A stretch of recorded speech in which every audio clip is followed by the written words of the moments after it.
Next guest has lifestyle subjects in a number of media networks, including CBS, ABC, NBC News affiliates across the country.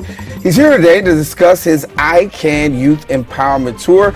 We welcome author and fashion expert George Worrell, and we welcome him to the show. And thank you. Good to have you, man. Good to see you. Every time, I catch you, I have to make sure that I'm looking right. Yeah. Because, if not, I'm in trouble. Well, I'm looking at how you're mixing your patterns with your tie and your shirt, and that's a skill, so you're doing well. I'm doing all right? You're doing I'm good. holding it down? You're holding it down. One more week, I got it. All right, that's good. Listen, I want to talk to you about this because obviously fashion is very important to you. It is. But also it's a lifestyle for you, and you're imparting and impacting young people with that. So let's give a little bit about how you're really able to take this and really impart this into the lives of young people. It's personal for me, and I remember some maybe 15 years ago being in a meeting, which I don't particularly like meetings, so I wasn't that engaged. And I had an aha moment when the person that was talking said something that resonated with me. And I remembered that moment some 15 years later, being in the fashion business, being an event planner, all those things. And I thought, if I could be inspired at that age, I was like about 34 then I'm sure a young person could as well. And it's been proven. We've worked with DC incarcerated youth, the Harlem Justice Center, schools in the Bronx, all the way around. And we're starting a tour in February. But it's to go in and talk to these people. Fashion is the door opener. Everybody loves fashion. But it's so much more than that. It's a lifestyle. It's how you feel, where you work, all of those things. But you have to think about what it is about me that makes me different. If there's 100 people going for one job, why are you going to hire me? If I'm going to the bank for a loan, why are you going to give it to me? You have to know what it is about you that's unique. And people say, oh, we're all generic. I don't believe that. There's something different about everybody, and once you find out what that is, you are successful. I know you are. So it's the I Can Youth Empowerment, and you guys will be going on tour. You're going into schools. Talk about when you get there, and really being able to reach kids. Are kids receptive of the message? They are to a level.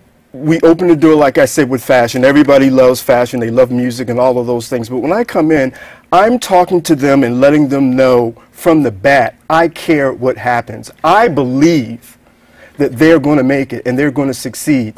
It's just kind of churning it up. It's kind of food for thought and engaging them to have a voice. You have to have a voice. And a lot of times, I was shy in school. I didn't know, although I did know, but I was afraid to say. So we're engaging them. I'm working with different organizations. We were just in Washington at the Michael Walden Foundation, and we went to a school in DC, and those kids were beautiful. I mean, you meet them where they are, but you stimulate them. You stimulate them to travel. You stimulate them about their music. You engage them. It's not about so much about what I'm telling them, but what I'm hearing and having a dialogue with them. So that I live for that aha moment when that light goes off. They may not know exactly what it's going to be, but they have an idea. They're starting to talk about it. Do you know what I mean? It's a different time, so you have to be prepared. What are we hearing from kids? I mean, you're having dialogue, but what are we hearing from kids? Because we always talk about we want to talk to our kids. But what are you hearing back? That people are not necessarily listening. Their teachers are engaged. Like I was just at the Harlem Justice Center, and they have a wonderful program there. And students are just re-engaging themselves back into the community. I think the more engaged they are and the more responsibility they're able to have, the more productive they are, and that they can take control of their lives. Because they should be telling me, and that's what I tell people about even with styling and fashion, when you go to a retail store, you should know more about yourself, your body, and what you want than the person that's selling it to you.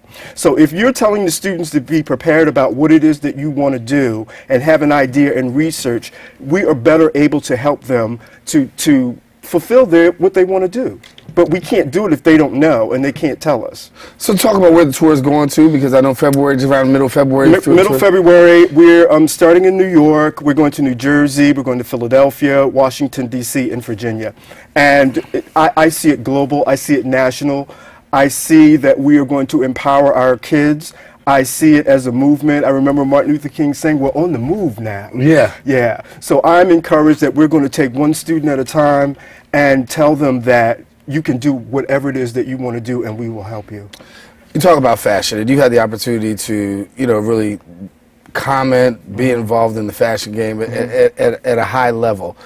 How big of that is a drawing card for just that conversation piece? Because, I mean, when you're talking about kids, you're trying to reach them where they are. But are we finding the kids are very much into fashion? They are. And everybody has their own look and their own style. And my additive to that is to know your body, know what looks good on you.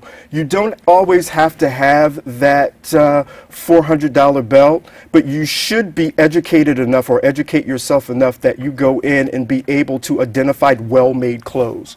A jacket can cost $100, but look like it was $500 to $1,000 if the stitching is right, if it's well made. And that's what I try to convey. That branding is something that you want to look into, but you also want to know that it's a well-made garment. I don't spend a whole lot of money on summer and spring clothes because it's just something that I don't do. But my fall and winter clothes, because I wear them more, I tend to spend more and look, if I'm going to be like long-term, they're there. And that they are well suited, they're timeless, they're things that, like I've had this jacket maybe 5 seasons. So you can put it away, bring it back, add something to it, all of those things. So, even when we're telling women it's about education, you can buy a $50 dress, but I would spend $100 on my underclothes. Only because it's going to hold you in the places that you need, fill out in the places that you don't. It's about education. So that whole thing is going to look priceless. It's going to take away from the look if your undergarments are not right. So if I see a panty line or I see 4 breasts instead of 2 because you're not fitted well for your bra. So it's all of these things that people may not want to talk about, that we're educating our young people and women and men, whoever want to know about it. You got 1 minute to answer this question from me here. Talk to me about labels. Everybody's concerned about labels and the name brand thing. I like Gucci for their shoes, but I also will go to Marshall's and pick out something that is not a name brand because I like it and it's well made. It comes down to how it's made and what you like. Gucci shoes will last a long time. I know.